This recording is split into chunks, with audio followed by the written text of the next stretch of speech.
Hello, everybody. Welcome back to Arts and Psychology, and I hope that everybody is having a great day. Today, I am honored to be joined by Christopher Alvarado. He's a Puerto Rican musical theater performer from the West Side Story Japan Tour 2019, where he actually played the role of Chi.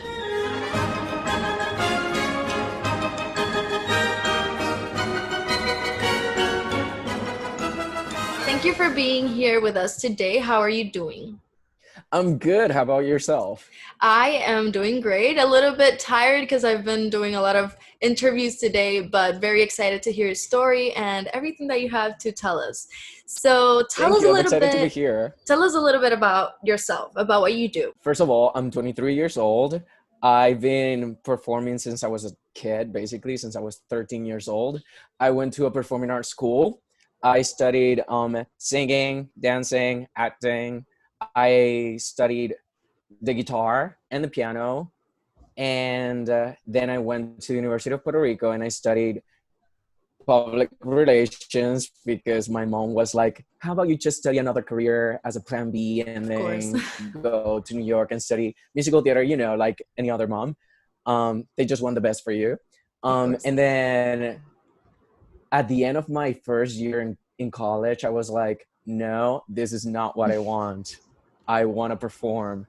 So I decided to go to New York and I studied at American Musical and Dramatic Academy in New York. I studied at conservatory and I graduated and I started doing shows across the country. I did Newsies in New Jersey, Evita in South Carolina, West Side Story in Colorado, West Side Story again in New Hampshire, and then last year at the end of the year, I did a new musical called A Crossing, which is an amazing musical that you guys are gonna hear about soon, soon, soon.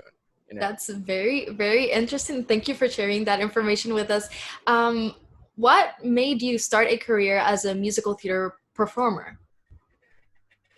So when I was 15 years old, well, I was in a performing arts school, as I said, and I started taking guitar lessons, guitar classes, and singing lessons. But it wasn't until I was 15 years old that I went to see a musical called The Wizard of Oz in my performing arts school. It wasn't until then that I decided to study musical theater, and it was for the fact that I wanted to be able to do all the arts together, like singing, acting, and dancing itself. I was like, yes, I want to do this, and I wanted to impact people's life. So yeah, that's why. That's beautiful. What would you say that are the battles for a rising artist like yourself, both emotionally and in your career? I think anxiety and depression are a big fact because we're so stressed about the future, about the fact that everyone tells us 24/7 that if you're going to study arts or you're going to make art as a profession, as a career, you're going to starve. And then you start thinking about your finances, and then you start thinking about the things that you want to do in order to help your family. And then you're like, okay, do I want to do this and be happy, even though it's not going to make a lot, I'm not going to make a lot of money out of it? Or do I want to study a career that actually pays a lot of money, but I'm not happy? And I decided to study arts because I want to be happy. I want to change people's lives. I think art is the best way to do that. And you only live once. Like, this is my life. This is what I want to do. So yeah, I think that's a bit when it comes to my career emotionally and in my career. I think anxiety and depression are the things that you need to be aware of. Okay. You told me that your parents wanted you to study something else. How did that made you feel when you were not doing what you wanted to do, when you were not happy doing arts and you were doing, well, what your parents asked you to study, or a good alternative to what you wanted to do? How did that make you feel? Well, it made me feel like my parents did not believe in me and in my talent, because obviously if it was me and my kid, I would be like, you know what, I support you. This is the truth. Like, this is this is going to be hard, but I support you no matter what because I just want you to be happy. And when I was in my senior year, I told my mom that I wanted to study musical theater, but then she was like, "How about you study another career so you can have a plan B just in case that doesn't work out?" And of course, I'm grateful because obviously she was taking care of me and she was like making sure that I have um a plan B just in case this doesn't work, as I said. Um, but yeah, I think I was just a little bit upset and frustrated that my family did not believe in me, but I took that as a motor, for me to keep going and actually go for what I want. Because then I went to University of Puerto Rico, and yes, I like public relations, but it's not what how I see myself. You know, like I don't see myself in an office. I don't see myself making calls or making sure all the things that you have to do in order to be a public relation in a public relations. I see myself interacting with people. I see myself working as a team. I see myself singing and dancing. I think like my body is so important for me, and my mental health, it's important for me too, because as an artist, again, you suffer from many things, especially when it comes to traveling. Like if you start booking jobs, then that means that you need to travel, and that means that you need to start over and over and over again, because it's like moving to a new place, making new friends, making that place feel homey. It's a little bit hard. So, what about your parents now that you've been actually doing great in this career? How are your Oh, parents feeling right now? oh, they are so happy. Like whenever I tell my mom that I got a new job and a new show, and I'm gonna travel to another place, she always cries. And she's like, I knew it since the beginning. Like, That's it. and I'm like, well, mom, let's face it, you wanted me to study another career, so you did not know that. you know? Yeah, but they're happy. They're so happy for me. That's really sweet. So, as we know, you were casted as Shino in the traveling to Japan, and you've been doing all of these things. How was the process of audition, and how would you describe that experience? Well, the process was a little bit different just for the fact that it was a Japan tour. So the production itself um, was from TBS, which is a televised company, like a television company from Japan, because the theater itself, it's a 360 theater, which means that the audience is in the middle and the stage is around. So Interesting. the stage itself has 8 stages of the size of the Metropolitan Opera House, which is like Huge. huge.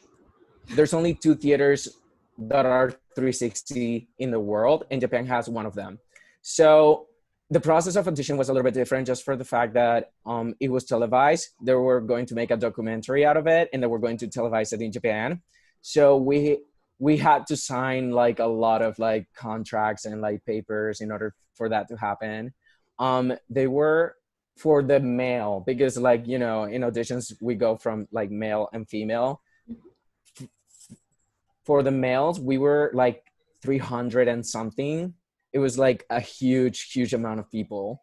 And then for the girls, double as that, Of because course. there's a lot more girls in musical theater than guys. And the process was a little bit long, just because it took like a month and a half. I went to audition for them 5 times, I think it was. The first time was, I remember it was the day of my birthday. It was March 7th. I decided to go on my birthday to an audition. I Of was like, you course. know what? Let's just go.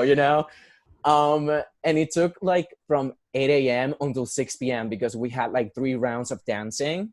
And then afterwards, they divided us between jets and sharks.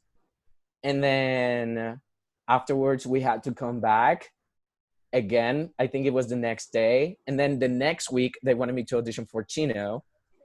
And since I've done the role before, I was like, I know the scene, so I have I'm this, you good. know, I got this. But also it was a little bit different because there's some words that they changed. So I was like, I'm gonna make sure that I know every single word right.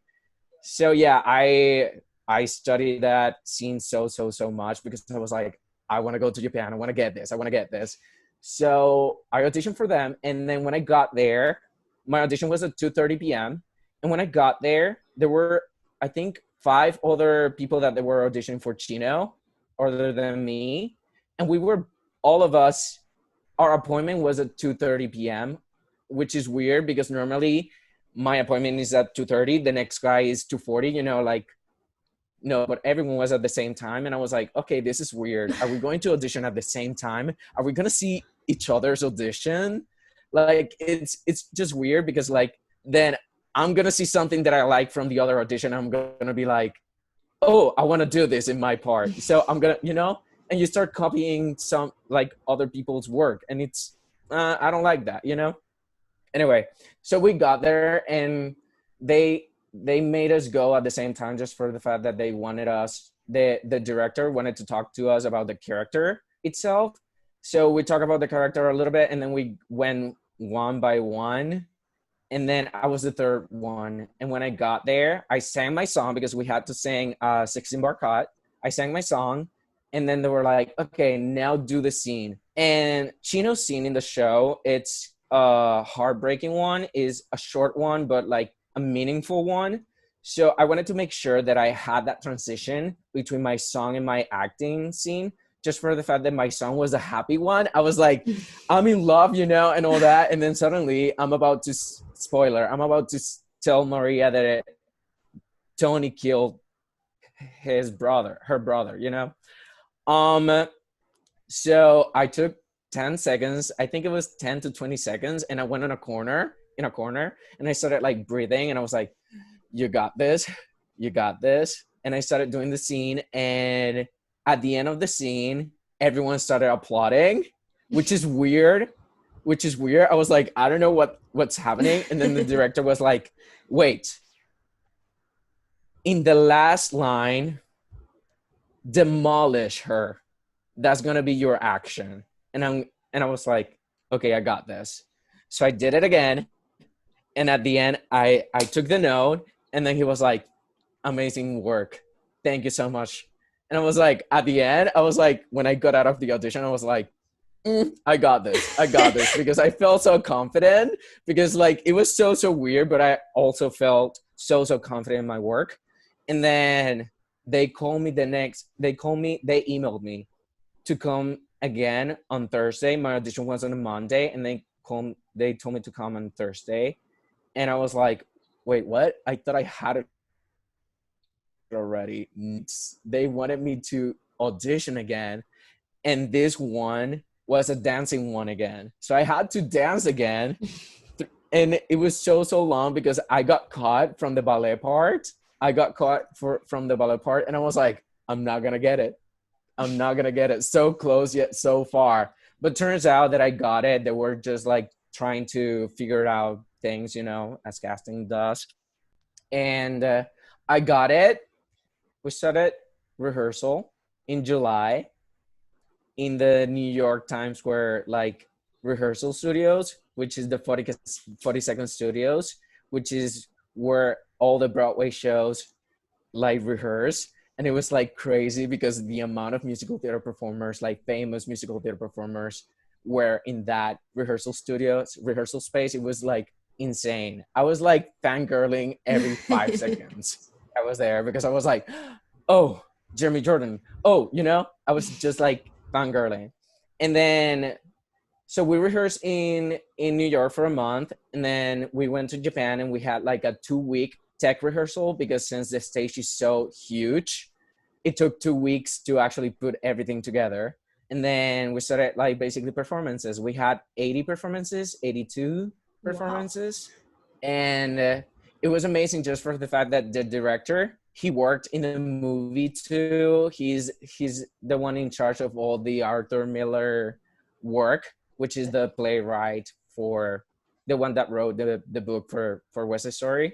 Um, and all of the people that we were working, like from the technical aspect of the show, were like Tony Award winners, Wow. Broadway performers, Broadway directors, Broadway choreographers. It was like insane. The amount of connection and the amount of people I met because of this show is incredible.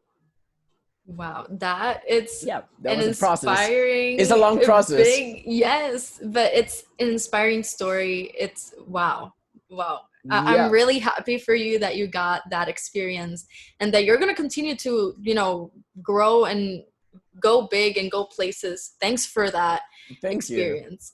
Um so I wanted to ask you, you've been like in different places of the world. How would you compare arts in those places to arts here in Puerto Rico?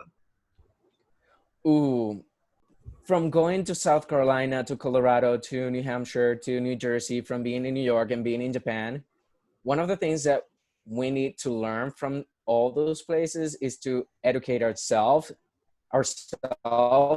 and our families to go to the theater, because every single place that I've been to, they have every single show that they do. They have like 6 performances a week, 7 performances a week, and they have it like Tuesday, Wednesday, Thursday, Friday, Saturday, Sunday. Here in Puerto Rico, if if we want to say that like a musical or a show or like a play was a big hit, we have to basically sold out 2 weekends, and it's so bad because like you're telling me that actors in Puerto Rico, they're basically rehearsing for 2 or 3 months without getting paid, because that's another thing. Mhm. Performers in Puerto Rico, artists in Puerto Rico, they don't get paid for rehearsals. Meanwhile, if you go to every other part of the world, they actually get paid, at least from the places that I've been. And then you're telling me that you're gonna rehearse like 2 to 3 months for only 6 performances or 2 weekends? Like, no. Just like if you're gonna rehearse that amount, might as well do a lot of performances. But again, we cannot do that just because our audiences are not educated to go to the theater. So it's kind of hard to do that. Also, theater etiquette, like no cell phones allowed, not talking during the show. In Japan, it's incredible just for the fact that like you're not gonna hear a laugh, even if it's a comedy show. You're not gonna hear a laugh until the end, or an applause until the end. Like our vows for the end of the show were like 5 minutes long. Wow. Like we had to enter, get out, enter so many times, because Japanese people, they actually wait until the end to actually applaud and like manifest themselves on how much they like the show. So yeah, I think that was a big thing for me, that it was shocking, just seeing that change. Like even if you go to the movies in Japan, they actually stay in the place, like in the movie theater, until the end. And I mean, they see the credentials at the end, the credits at the end, they see it and they stay there until the end. And it's like impressive, because like here in Puerto Rico You and just even in leave. America, you just You just leave, leave. you just leave, unless it's a Marvel movie that you actually see Exactly. the That you know that they have like credits. another Yeah, scene. exactly. Yeah. Yeah, that there's another scene at the end, but other than that, they don't stay. So yeah, I think that was quite shocking for me. Okay. What would you like? How would you describe this whole experiences of being able to travel and being able to do what you love and also travel around the world? How would you describe that experience? um a dream, a goal, because I wanted to study musical theater in New York, and I did that. Even though I did not know the language. Like I learned English in New York. That's why I have an accent, which it was another thing that I thought that it was going to limit myself, that it was going to be an obstacle, because I was like, when I was in college, there was an acting teacher that he was like, "You're not gonna make it because you have an accent," and that was so frustrating for me and so upsetting. Like I got depressed, like for a whole I remember for a whole week. I was like, why am I here? Like this is not worth it. Like, I'm spending so much money. I'm working, I'm doing double the work just because I have an accent. And for people to tell me that I'm not going to make it, like, is it worth it? And Mhm. then in my last year in college, my last semester in college, we were allowed to actually go to auditions. I did not go to any auditions because I was like, what's the point? Mm. Like, I'm not going to go to an audition to actually get no's, no's, no's. And thank God I got out of that mentality and I went, and then I started booking shows, and I decided, and I saw that my accent is not an obstacle as long as you know how to play with it, which is what I've done, which is this is what I feel like I'm good at, which is like playing with my accent really well and making acting choices that actually make sense within my accent. And I'm not saying that my accent is not an obstacle, because also I know a little bit of American standard, and when I need like an American accent, I use it. But also in my daily life, as right now, I use my accent because my accent is part of me, Mhm. you know? So being able to actually travel doing the shows that I want and that I've been auditioning for is a goal, is a dream come true. And I just can't wait to see what's next, because now I'm also working in different accents with a vocal coach, voice and speech, basically a voice and speech coach.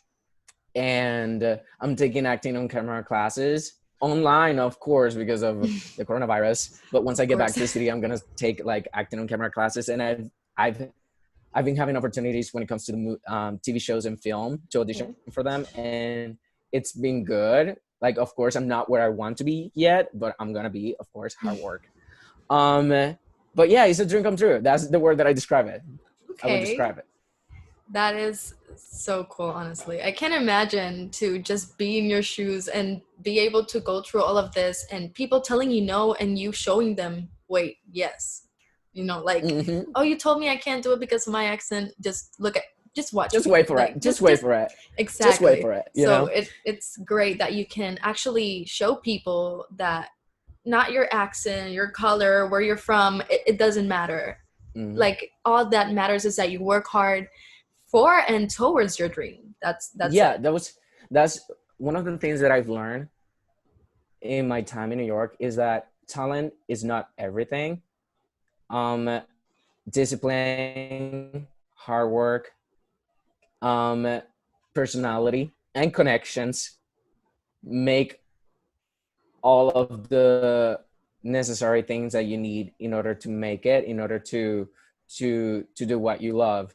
And one of the things that I wanted to talk to you about is, yes, is a dream come true, like travel, but also it's hard because, again, you go to a new place, and then you get put to with like 10 to 12, or how many people are in your cast, like it depends on the show, and you get put with them in a house because of housing, because of course they pay you for the housing and all that.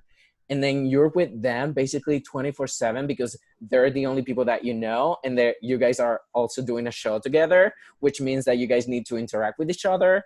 And it's hard just for the fact that not all the people are going to get along.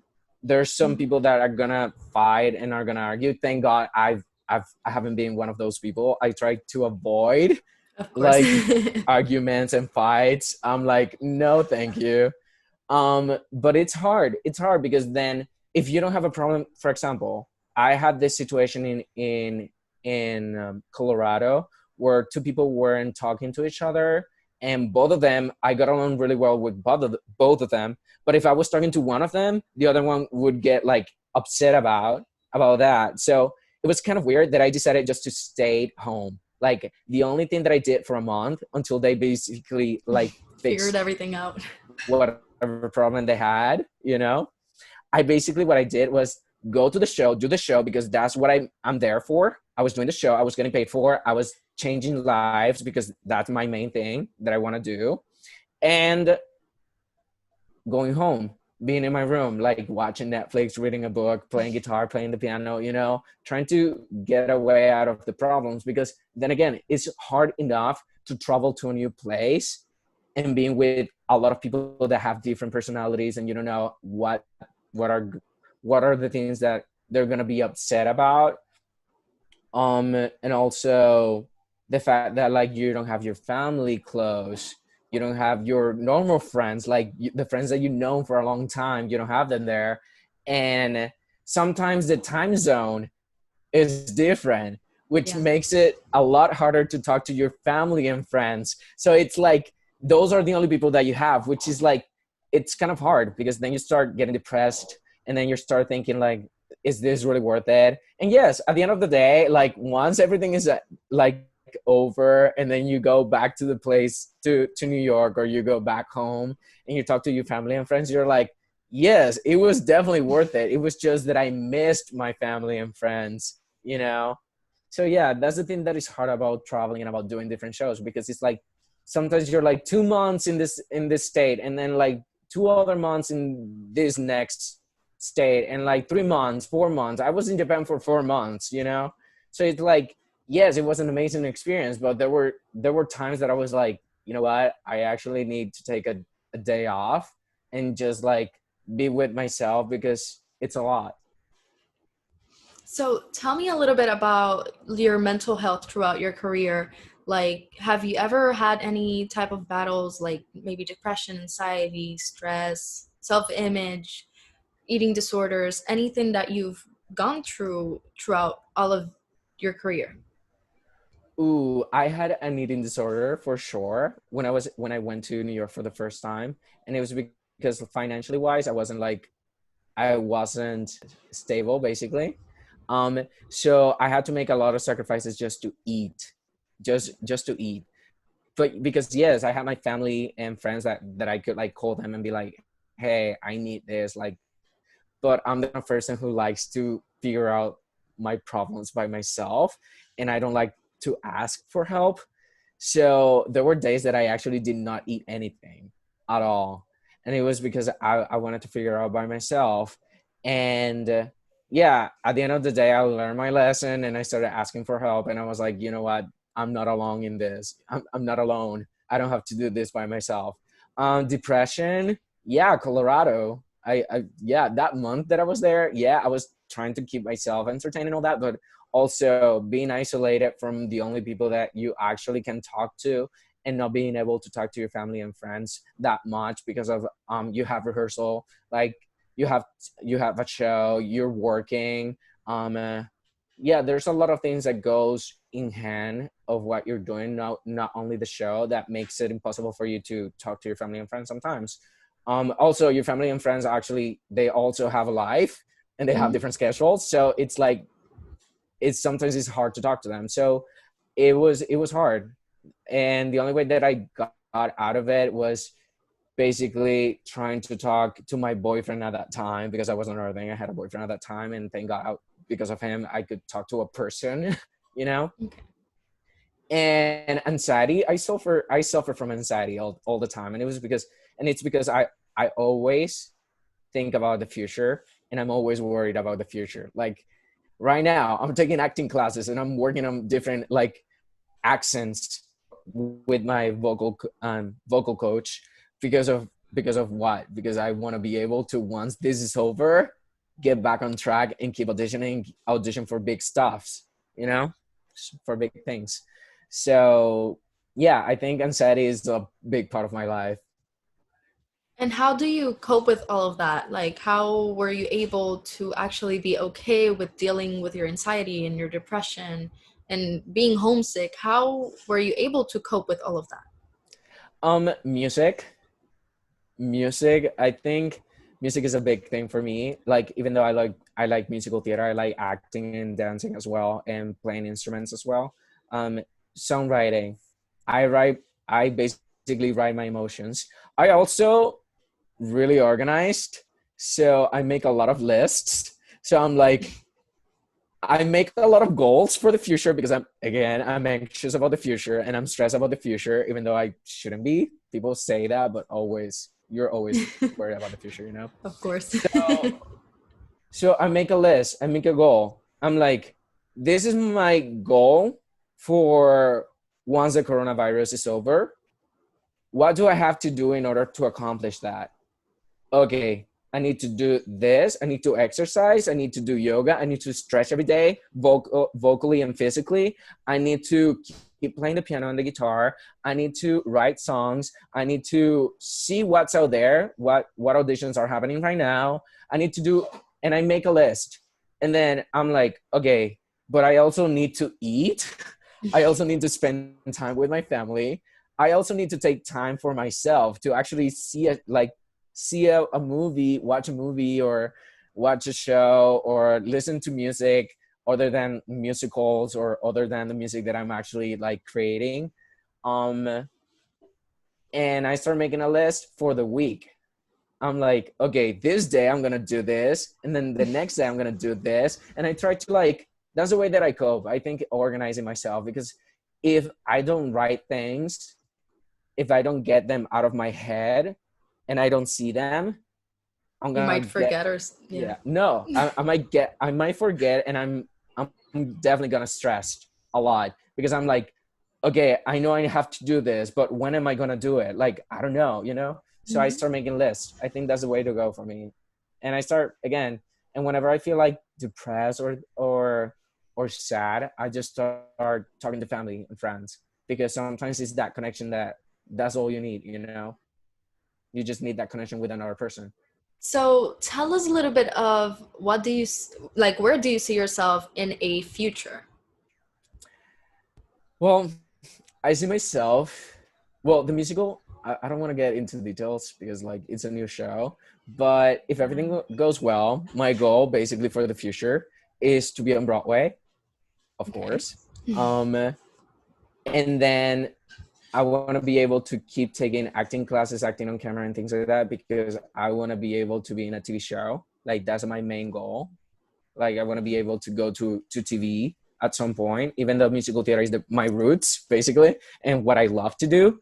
I actually want to be in a TV show, and I also, my goal for like my whole life is to be part of a new musical and create a new character, and like say that that character I made it. You know, it's like it's not me. It's I put all my training and all my knowledge and all my work, my hard work into that character and make it fantastic, you know?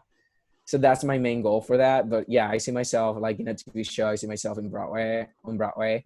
Um and I see myself creating a new character for a new show, for a new musical, hopefully. So tell us how, like, what would be your advice for rising artists that have the same type of goals that you had or that you still have? Do the work. Discipline is a lot. Like you need to be really disciplined and you need to be really organized. Don't limit yourself. The only obstacle is you. And don't limit yourself. That's my main thing. It's just I've this is one of the pet peeves that I have from a lot of like performers, and it's like, especially a lot of friends that I know here in Puerto Rico actually, um, that they want to go to New York, but they tell themselves, "Oh, I'm gonna go to New York and I'm gonna give myself 2 years and see what happens." Mhm. I don't like that mentality, because then you're putting yourself a deadline, which is it's good. It's good to put yourself a deadline, but also you're basically giving yourself up, because what if you didn't need 2 years but 3 years, and then Mhm. you decided to give up really quickly? Also, they need to understand also that when you go to New York, not everything is about auditioning. Like you need to again, New York is a top city, so you need to make sure that you're taking care of yourself, and also you need to work, because also economically and financially is a really expensive Yeah, city, it is. you know. So when it comes to taking care of yourself and working, because you need to pay rent and you need to pay the things that you have to pay, your debts basically, and actually auditioning at the same time, and taking classes, because let's not forget that you need to train yourself. You need, like, it's not like, oh, I graduated from college, I have my degree, that means that I don't have anything else to learn. No, musical theater, acting, arts are something that you need to learn every single day. Like, Mm-hmm. it's a lifetime career, you know, it's a lifetime education. So if you take in consideration the training that you need to take, the class, obviously the classes, your work, your mental health, and your health itself, then that's a lot already. Mm-hmm. So also, no one wants to talk about this, but yes, auditioning is great, but connections are great too. So you need to start making connections too in a new city, which is hard also to make connections with. Like, that's why you need to take classes, because also you made friends with a lot of like performers, and then you meet a lot of casting directors, and then you meet a lot of directors, and is a great way to meet people and get connections. Because then you're a dancer what if you're a dancer and then you go to this class and then you meet another dancer, and then that dancer is like, oh, I'm actually looking for a dancer that is like you, like five. Yeah, I need a dancer that is 5'11", that is Hispanic and knows how to dance salsa. Oh, perfect. If you wouldn't have gone to that class, then you wouldn't have Known or gotten that gotten job, the opportunity. Yeah. you know. So it's like, yeah. So I I tell everybody, I tell everyone basically that don't limit yourself. The only obstacle is you. Everyone knows that. But sometimes it's hard to acknowledge that, even though you know it. It's hard because, again, when you go to auditions, then you start comparing yourself, Mm-hmm. which is inevitable. You know, it's inevitable just for the fact that like you go there and then you're like, oh, that person is talented. But then you need to know what your strengths and your weaknesses are, and what makes you you. You know, like what makes you unique. Also, you never know what the person, like the casting director, is actually looking for. So my other basically advice is go to every single audition you can, even though if the character description says that they're looking for a, I don't know, for a baritone and you're a baritone. Maybe once you get there, you're basically what they want. And again, sometimes they say that they need a baritone, but when you see the music sheet, you actually have those notes, you know. And it's kind of hard because, again, you need to know the musical really well if to know if you can hit the notes or not. But then again, you never know what they're looking for. Like, what if they need a Hispanic person in that show, you know? Especially Mm-hmm. now that they're looking for, well, this has been forever, but now, especially now, they're looking for diverse Diversity. Yeah. cast diversity, you know. And even though there's like most of the people that audition for shows are white people, because it's true, um, and most of them actually get casted. That doesn't mean that you're not gonna be that one Hispanic that they need, you know. Mm-hmm. And sometimes it doesn't matter if you have an accent or anything. If they see your last name and you don't have an American, if you don't have an accent or anything, then that counts as a diverse person, you know. So yeah, don't limit yourself. The only obstacle is you. Don't compare yourself to others, even though it's hard. Um, if you if you want to just like if you want to use that comparison, use it as a fuel, you know. Like, sometimes I see a dancer or a musician and I'm like, whoa, he's amazingly good. I'm like, I'm not that good. Then I'm like, okay, then what can I do to be that good? what if what if I have to take more classes? What if I can talk to him and be like, hey, can you actually give me classes? Because I have done that in Japan. I was like, I don't consider myself like an amazing dancer, but I defend myself really, really well. And of the people in the cast itself, they were like dancers, like amazing dancers. So I would go to one of them, especially there was one I remember. He is an extraordinary dancer. He's a swing, and I would be like, okay, teach me something new, or help me do something, or like help me stretch, or help me, because Anything. exactly, because that's my thing. That's my main thing. Is like you don't. Everyone is in the same boat as you. Everyone is an artist. Everyone is a performer. I feel like everyone needs to help each other grow. Everyone needs to support each other, because at the end of the day, we all want to do the same thing. Mhm. You know. So yeah, that's my advice. Like if you go to New York, or to LA, or to any other place that you want to go, don't put yourself a deadline at, like 2 years, 3 years.